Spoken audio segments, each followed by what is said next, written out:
Ryan blew off his last customer call of the day and came home early hoping to rehearse his honeymoon.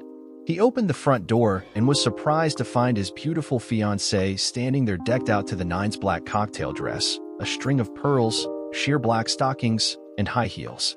Damn, she looked good, he thought. You're early. Her shrill voice betrayed the terror she felt in her gut as her plan to avoid a confrontation began to crumble. At first, Ryan thought he forgot a dinner date. So, he flashed his best smile, kissed his fiancée, and announced, "Give me 10 minutes and I'll be clean-shaven and ready to go." Go where? Caroline was shaking as the words left her mouth. He froze in his tracks. With you, of course, for whatever you look so hot for. After a pregnant pause, the bride-to-be answered, "Honey, I'm so sorry, but you're misunderstanding. Oh God, I've been so dreading this conversation I was going to leave you a note explaining everything." Ryan became even more baffled when he noticed Caroline had an overnight bag next to the front door. She saw where he was looking. "I won't be home this weekend." "I'm confused. What do you mean you won't be home?" "I'm so wound up from planning the wedding. I have to get away." "And where are you getting away to?" "A hotel downtown." "All alone?" It took well over a minute for her to respond. "No, I'll be with a friend." Ryan took a deep breath. "Since you didn't name this friend, would it be safe to assume you'll be with a man?" Caroline looked guilty as sin. "It's not like that. He's just a friend." Ryan's voice grew in volume. He began to flail his fist in the air as though he could beat the words into submission. "You're going to share a hotel room with a man 1 week before our wedding, and you expect me to believe he's just a friend? I need this weekend. Who is the son of a bitch that's going to be sharing your bed?" His voice filled the room. "It's not like that. He's a friend I've been talking to." "Talking to about what?" "About us. Our relationship." "Is he a trained psychiatrist or psychologist?" Caroline looked at the floor and didn't answer. "Is he a licensed therapist or counselor?" Again, no answer. "Is he at least a member of the clergy who counsels engaged couples?" "No, but he's a good listener." She mumbled. "A good listener," Ryan roared. "You're going to spend the weekend before our wedding with some asshole because he's a good listener." Caroline's head dipped even lower. Her shoulders slouched, making it look like she was melting. "Look at me when I talk to you." Ryan waited until she tilted her head up. She was sobbing and her mascara was running down her cheeks. It took less than 2 minutes for 2 hours of preparations to go to hell. "I will ask you one last time. Who is the bastard?" "Promise you won't hurt him." "I promise I will find out who he is and make sure sun never shines on him, if you go through with this." "That's what I promise." Caroline collapsed on the floor and curled up like a whimpering puppy dog who had just chewed up his owner's favorite slippers. "Get up and answer me."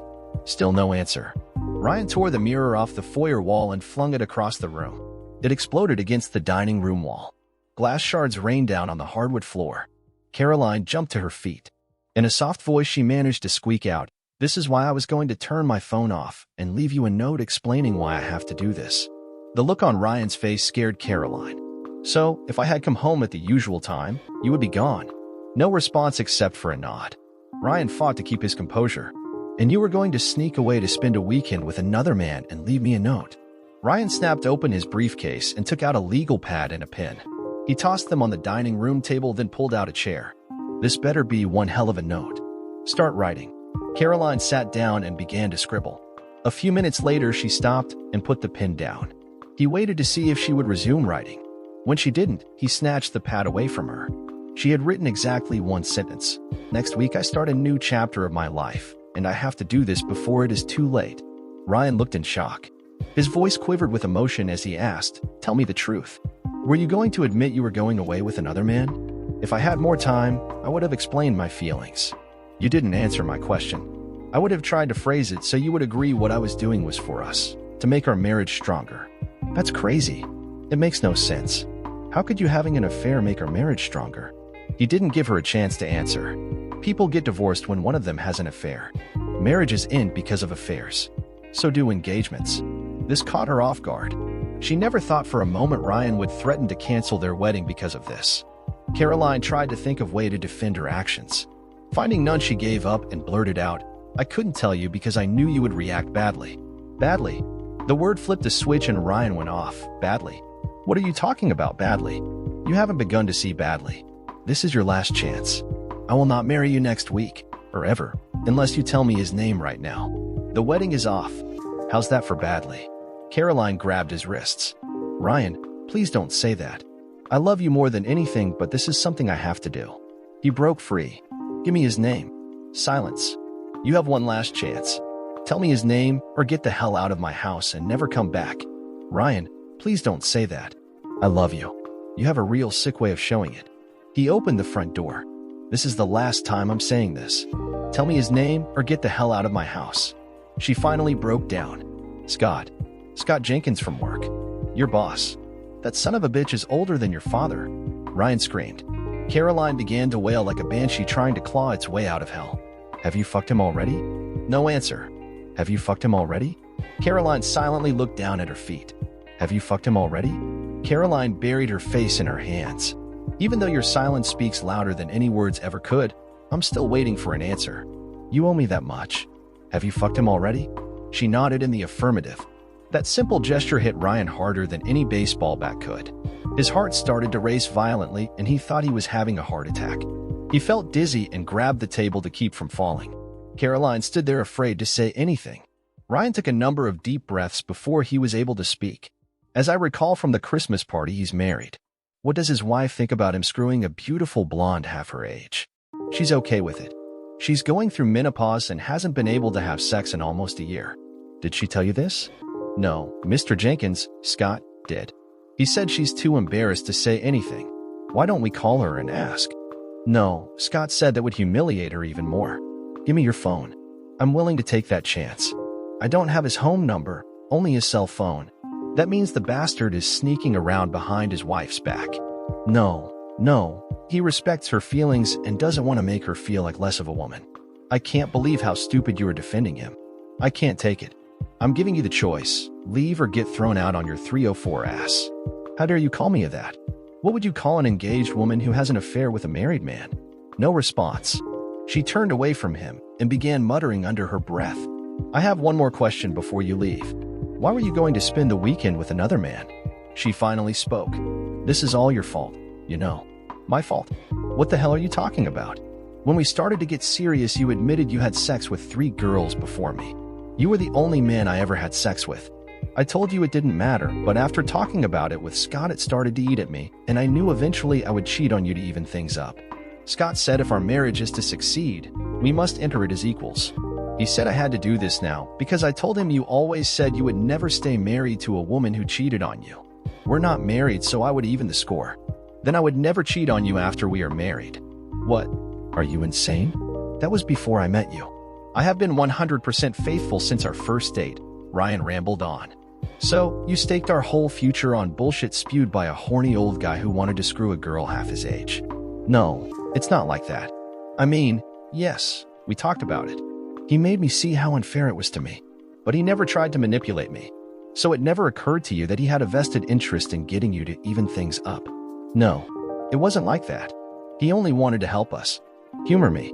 What exactly did the good listener say that would help us? He didn't say much, but he helped me think things out. He made me realize I'm entitled to have sex with 3 different men so we can enter our marriage as equals. Entitled? What a crock of shit. Ryan screamed. Ryan, I enjoyed having sex with a different man, but I love you so much I'm willing to settle for one. Caroline foolishly smirked like she had played a trump card. Settle for one. Ryan stared her down. If this wasn't so pathetic, I would laugh. I'm so confused. It made so much sense when Scott explained it. It wasn't supposed to be like this. You're right. It was supposed to be you and me together forever. Faithful unto each other. Ryan looked like he was going to lose it. So how did you think I would react when I found out you were screwing your boss? No. You're twisting everything around. Then tell me, what did you think would happen when you came home from your weekend tryst? Did you think I would be a good little cuck and thank the old man for screwing my fiancée? No, I hoped you would never find out. I love you. I never wanted to hurt you. It would be my little secret, tucked away forever. You thought you would go away for a week and just turn your phone off and disappear without telling me where you were going, and I wouldn't figure out you had been unfaithful. He looked at her like she was the village idiot. Yet she kept talking. Even if you did find out, I knew you loved me enough to see the fairness of it, and we would get married and live happily ever after. Fairness. The word reeked of rage. Wouldn't everything you know about me would lead you to believe I would still marry you after you had an affair? Scotty said. Ryan shouted her down. Scotty said shit. He's an opportunist who found a naive woman he could control. No, he's a very caring man who wanted to help our marriage succeed. How many times have you had sex with him or any other man? I swear there were no other men. Then how many times have you had sex with him? Not that many. 7 or 8. You fucked another man 7 or 8 times while we were engaged, and you think that's not that many. Caroline sobbed. I did it for us. To make our marriage succeed. Think back to that conversation when I confessed I wasn't a virgin. I never told you I had sex with 3 girls before you. What I did say was I had sex 3 times. Each and every time was with Sally McDonough, the girl with whom I was going steady before I met you. We were going to run away together after we graduated. That came to a quick halt when her mother caught us naked. You know how that story ends. The next day they left town and I never heard from her again. I met you the next month. Since that day, I haven't so much as kissed another woman, let alone have sex with them. Caroline felt sick. So that puts you ahead 7 or 8 to 3. I guess I have to screw 4 or 5 other women to make us equal. Nua. Since I have no idea what happened to Sally, do you think that asshole would say I'm entitled to screw 4 or 5 different women to make us equal? How about your best friend Laura? You always said you didn't trust her around me. Maybe your sister? She's not going out with anyone. No, Ryan. Oh, please no. Give me one good reason why not. I'll end the affair and won't go with him for the weekend.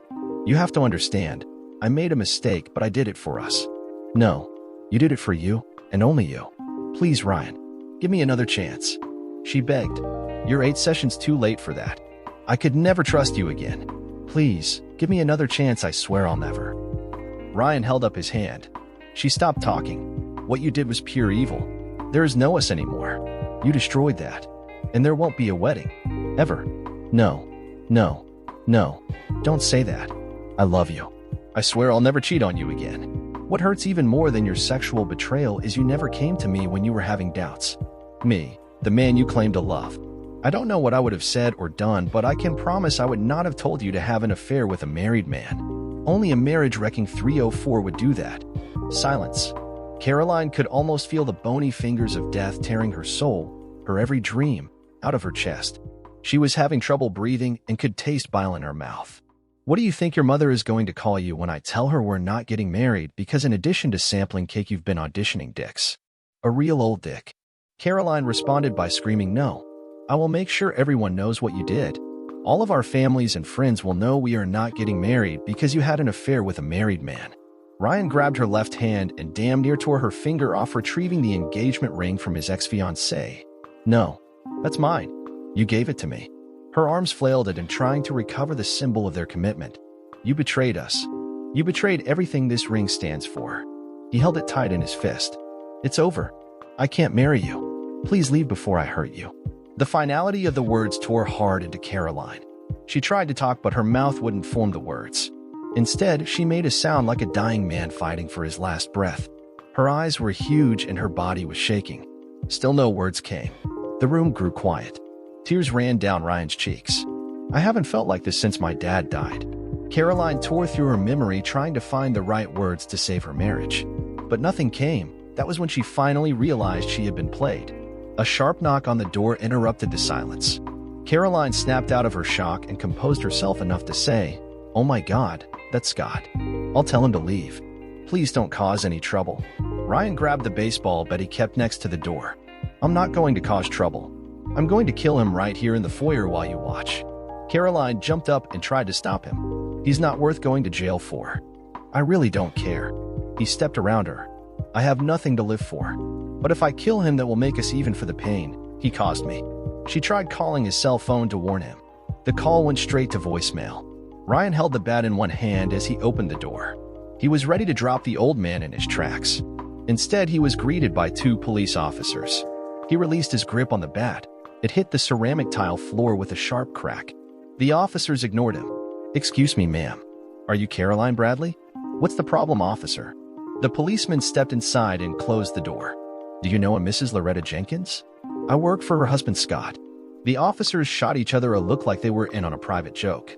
"Is everything all right? Did something happen to Loretta?" "No, ma'am. But about an hour ago, Mrs. Jenkins murdered her husband in the living room of their house." Caroline passed out and hit the floor hard. Ryan walked to the kitchen and came back with a far too large pot full of water. He threw it in her face. Her once beautifully coiffured hair looked like a drowned rat. It was a couple of minutes before she was able to speak. In a soft voice she said, "Oh my God, Scotty is dead." She sobbed. "Yes, ma'am." She shot him 6 times in the chest with a .38 caliber revolver, then reloaded and shot him 6 more times point blank in the face. The detectives said it was the most cold-blooded thing they ever saw. Damn near took his head off. The only sound was Ryan laughing. The police looked at him like he was crazy. "I guess she didn't give her husband permission to go away with you this weekend after all. We need you to come down to the station, ma'am. Mrs. Jenkins told a neighbor she's going to kill you for destroying her marriage. We have half a dozen squads patrolling the neighborhood, but they think you would be safer downtown." Her face had a pasty, catatonic look. "Don't come back, you cheating 304. His voice trailed off as his ex-fiancée let loose with a horrific scream. "What did you think I was going to do when I found out?" The police officers half-carried Caroline out to their car. Ryan watched the blue lights fade into the distance as he tried to figure out how his life had turned to shit. 3 stiff shots of Jack loosened his tongue. The 4th loosened his writing abilities. He opened Caroline's laptop and began composing an email to everyone. She had an address for family, friends, co-workers, the choir at church. Everyone. Ryan titled it, "Why I Won't Be Marrying Caroline Bradley, the Cheating Whore." If you watch the news tonight, the lead story will be about a middle-aged woman who murdered her husband for screwing a 25-year-old whore. I'm ashamed to say it, but the 304 is my ex-fiancée. Yep, little Miss Prim and Proper Caroline, who always looked down her nose at her friends for sleeping around, is responsible for a 60-year-old man being shot dead. Yes, she was screwing a guy older than her father. So now you know why I'm not getting married. Thank God this happened before I ruined my life by marrying that cheating whore. Because once a cheat, always a cheat. P.S. The police are hiding Caroline because her paramour's widow is hunting for her to kill her. I hope she succeeds. Within a couple of minutes after he hit the send key, he had a half-dozen responses. Then his phone began to ring. The first call was from the local newspaper asking for an interview. He sent the reporter a couple pictures of her wearing a skimpy bikini. Then he told him the story of her betrayal. Next, he agreed to be interviewed on the air by the local radio station.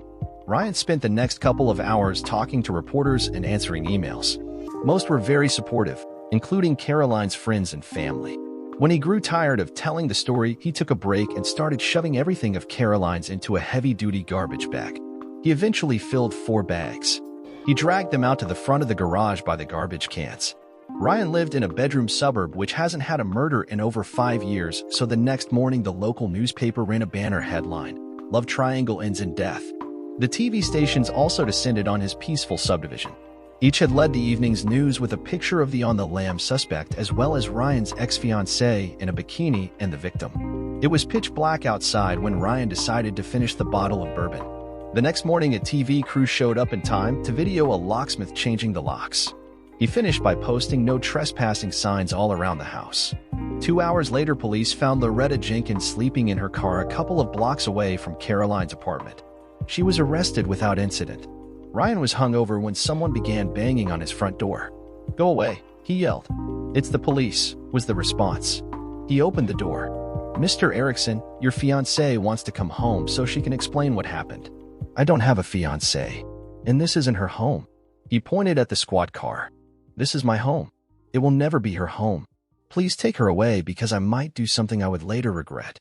He stepped outside and pointed at the garbage bags. "That's everything of hers. I would appreciate if you tell her I will never forgive her nor speak to her ever again. Never." He could hear her screaming from the squad car, "Ryan, I love you." He slammed the door and cranked the TV up. He punched in the channel for the movie channel and sat back to watch a black and white western. No one ever came forward to admit to sending the pictures that tipped off Jenkins' wife about the affair. But everyone agreed Scotty's secretary had a mighty smug look on her face when she showed up Monday morning. Caroline became a pariah in town. She was, of course, fired before she could even walk into her office. With the owner dead and his wife's very expensive lawyers being unsuccessful in proving temporary insanity, the business was sold to a Chinese investor who promptly laid everyone off and moved the operation to a small island nation. Caroline's family and friends were united in their condemnation of the adulteress. The day after she testified in court, she packed everything she owned into her car and set off to start a new life. On her way out of town, she drove by Ryan's house one last time. A sold sticker had been slapped across the for sale sign in the front yard. She tried to drive away but couldn't see through the tears. She stopped the car, closed her eyes, and tried to remember how it felt when he wrapped his arms around her. She wished she was dead. 6 years passed and Ryan found himself back in his hometown for the funeral of a childhood friend who died a hero in Iraq. The Alumni Association passed the word to his graduating class and a large turnout was expected. This was the first time he had returned since that night. His 8-month pregnant wife, Brooke for short, squeezed his hand as he gave her the walking tour of the town square. She knew every step held very bad memories and tightened her grip. Ryan Jr., being a normal 3-year-old boy, didn't want to wait for his slow-moving parents and set off ahead to explore. When his mom and dad stopped to look in an antique shop's window, Ryan Jr. took off without looking and ran into a woman leaving a shop. She staggered back a couple of steps and dropped her bag to the sidewalk. Several items fell out, including a condolence card. Brooke shouted, "Ryan Robert Erickson, stop moving this instant." A chill went up the woman's spine when she heard his name. The mother turned to the woman and said, "I'm so sorry. We spent 6 hours in the car and he has too much built-up energy to walk." Ryan Jr. walked up to the woman and said, without prompting, "I'm sorry I ran into you, lady, and made you cry. Are you okay?" Brooke asked. "I'm fine. Your son is very well-mannered gentleman.